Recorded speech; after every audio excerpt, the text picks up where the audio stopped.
سلام عرض سلام باشید خدمت همه شما دوستان عزیز. امیدوارم که بازی خیلی خوبی داشته باشیم. فارغ از اینکه ما پیروز بشیم یا بازم خودمون پیروز بشیم دوستان عزیز.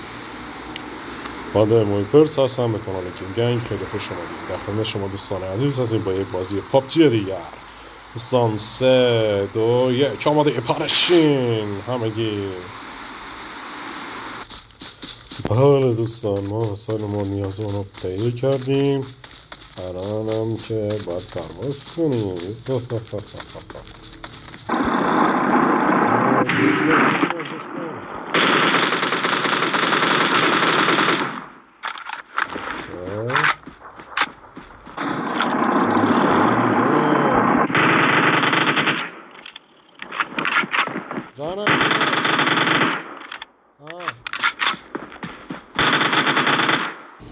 بچه ها به نظرت این لباس بهتره یا این لباس؟ بچه بذار اینو برداریم. آره این بهتره. دوستان پرواز میکنیم، پرواز به سوی آسمان ها، فراتر ها.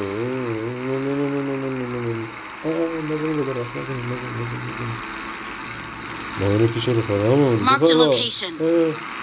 چه داره؟ داره که بله دوستان یه دقیقه دیگه مپ جدید میاد. فرام تغییر میکنم. شما این پرواز در بیاریم. چه کنسل شد باید پرکت رو بندازیم. در بیام بزن پرکت میندازم پسر. بیست عوضی آشغال شغال پس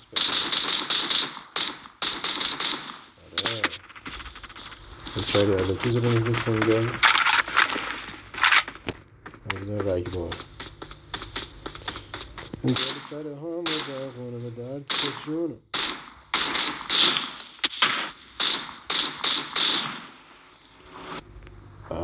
بچه ها ما رو زدن.